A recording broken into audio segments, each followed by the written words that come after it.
Di pulau yang dikenal dengan 1.000 pura, air bukan hanya sumber kehidupan. Air juga menjadi media untuk menyucikan diri, mengembalikan keseimbangan jiwa. Inilah Melukat, tradisi penyucian diri masyarakat Bali. Kalau untuk jadi daerah tujuan wisata itu secara bukan sih resmi, artinya kerjasama dengan dinas Pemda Bandung, kita sudah dapat berjajar kerjasama kedatangan Bupati itu di tahun 2019.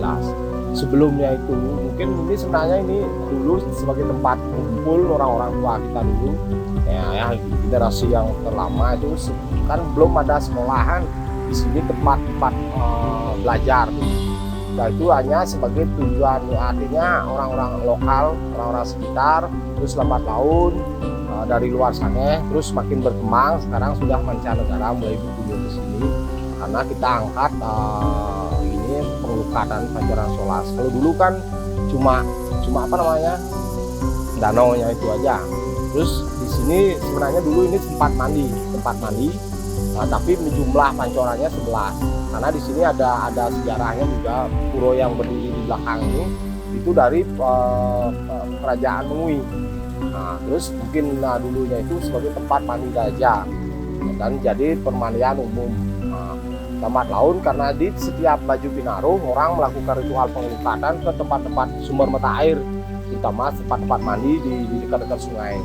Terus akhirnya kita angkat lagi menjadi pengelukatan yang lebih, artinya kita bikin ritual lagi, dipindah ke selatan karena dulu di pinggir jalan terlalu kredit ketika banyak kunjungan.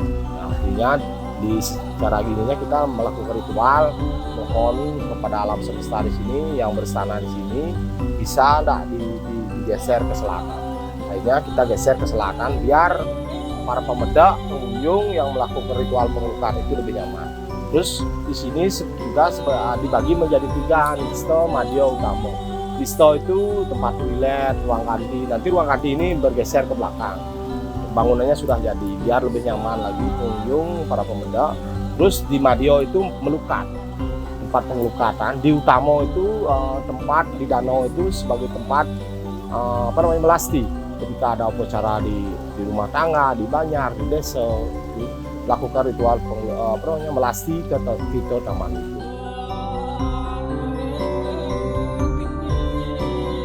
Melukat bukanlah sekedar tradisi, tapi perjalanan spiritual.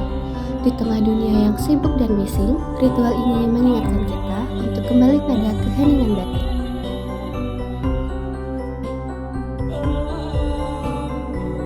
Kalau berbicara tentang melukat itu kan proses penyucian diri.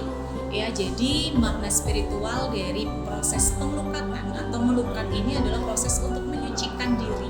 Jadi diri badan kita itu tidak hanya skala aja yang dibersihkan, tapi niskala rohani kita juga perlu dibersihkan.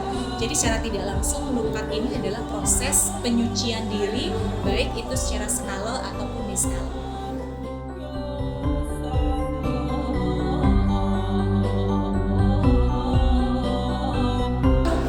Biasanya diawali dengan matur pyuning dulu. Bahasanya seperti memberi informasi atau matur pyuning dulu kepada Tuhan, pada Ida Sang Hyang Widi bahwa saya ingin melukat. Ketika sudah melakukan matur pyuning, sudah membakti, baru dilakukan proses pengelukatan oleh sang pemangku spiritual, baik itu pemangku, baik itu sang lelake, baik itu seorang pandita. Dilakukan prosesi pengelukatan dengan sarana air, kemudian setelah selesai acara pengelukatan baru ditutup dengan sembahyang lagi, kemudian diakhiri dengan